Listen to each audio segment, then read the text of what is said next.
Friends, welcome back to my channel. जय श्री कृष्णा।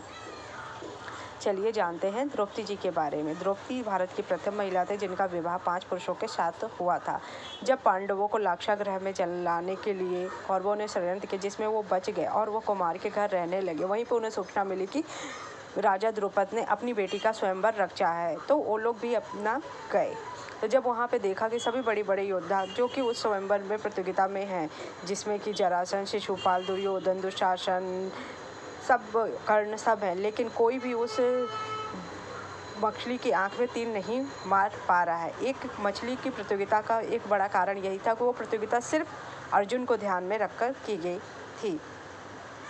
पांचों पांडवों से उसका विवाह कैसे हुआ या पांचों पांडवों की वह पत्नी कैसे बनी, चलिए जानते हैं। द्रौपदी अपने पिछले जन्म में बहुत सुंदर युवती थी। सर्वगुण संपन्न होने के कारण उसे योग्य वर नहीं मिला, इसलिए उसने भगवान शंकर की तपस्या की और तब शंकर भगवान प्रकट हुए।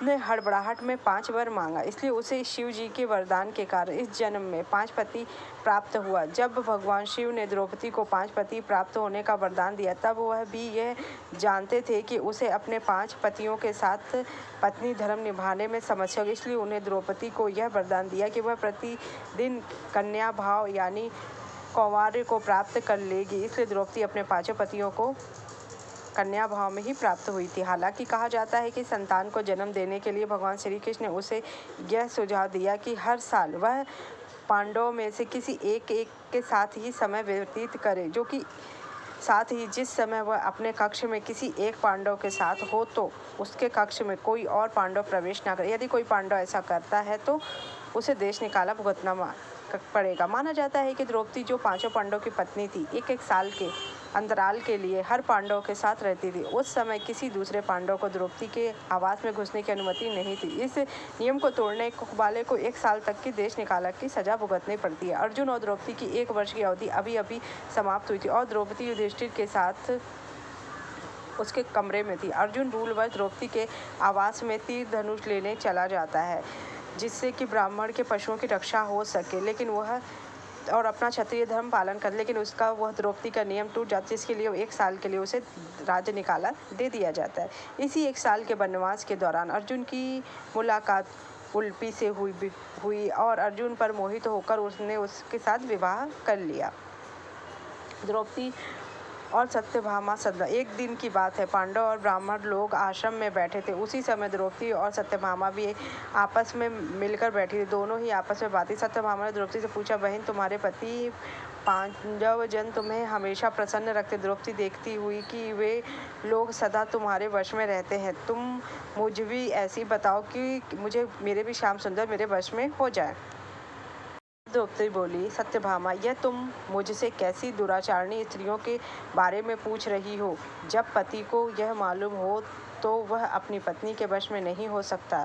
तब सत्यभामा ने कहा, तो आप बताएं कि 5 पांडवों को कैसा आचरण करना चाहिए, उचित प्रथा जानकर। तब द्रौपदी बोली, सुनो, मैं अहंकार और काम क्रोध को छोड़कर बड़ी ही सावधानी से सब पांडवों की स्त्रियों सहित सेवा करती हूँ। मैं ईर्ष्या से दूर रहती हूँ, मन को काबू में रखकर कटु भाषण से दूर रहती, किसी के भी समक्ष अभ्यता और बुरी तरीके से व्यवहार नहीं करती हूँ। पति के अभिप्राय को पूर्ण संकेत समझकर अनुसरण करती हूँ। देवता, मनुष्य, सज्जन सभी की मैं सेवा करती हूँ, स्नान दान तप करती हूँ। ये द्रौपदी ने सत्यभामा जी को समझाया।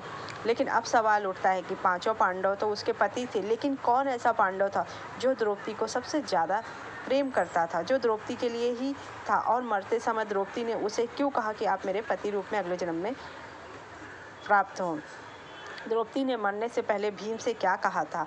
द्रौपदी महाभारत का सबसे रोचक किरदार है। उनके इर्द गिर्द ही महाभारत की कहानी घूम रही। भविष्य पुराण में कहा गया है कि द्रौपदी पूर्व जन्म में एक विधवा ब्राह्मणी थी। कुछ कथाओं में द्रौपदी को इंद्राणी और लक्ष्मी का रूप भी बताया गया। अंतिम समय में सभी पांडव और द्रौपदी स्वर्ग जा रहे थे, तब पैर फिसल जाने के कारण द्रौपदी खाई में पहले गिरी। भीम ने द्रौपदी का हाथ पकड़ लिया और उसे बचाने का प्रयत्न किया। भीम द्रौपदी को बचा नहीं पाए। शरीर त्यागते हुए द्रौपदी ने भीम से कहा कि अगले जन्म में अगर मुझे फिर जन्म मिले तो मैं तुम्हारी पत्नी बनना चाहती हूँ। ऐसा इसलिए उसने कहा क्योंकि भीम ही एक ऐसे थे जो द्रौपदी को बहुत ही हृदय से प्रेम करते थे। वो द्रौपदी की आंखों में कभी आंसू नहीं देख सकते थे। वह द्रौपदी के साथ हमेशा हर स्थिति में खुश थे और द्रौपदी के हर सुख दुख में उनके साथ थे। जब भी उनका अपमान हुआ, दुशासन ने उनका अपमान किया, उसने छाती का लहू लेकर उसके बाल धोए द्रौपदी के। दुर्योधन ने उसका जंघा पे बैठाने का अपमान किया, उन्होंने युद्ध में जंघा तोड़ के बदला लिया। उन्होंने प्रतिज्ञा भी की कि जब तक वो उसकी युद्ध में गदा के द्वारा जंघा नहीं तोड़ेंगे, वो अपने पूर्वजों को मुंह नहीं दिखाएंगे। जब कीचक ने द्रौपदी के साथ दुर्व्यवहार किया, तब भी द्रौपदी ने कोई लिए सबसे पहले अर्जुन और भीम भी आते हैं और कीचक का वध कर देते हैं। इस हिसाब से पांचों पतियों में सबसे ज़्यादा प्रेम उसको द्रौपदी जी को मान सम्मान इज्जत और सबसे ज़्यादा प्रेम और अपमान का बदला सिर्फ भीम ने लिया। इसलिए द्रौपदी चाहती थी कि उनके पूर्व जन्म में भी वही उनके पति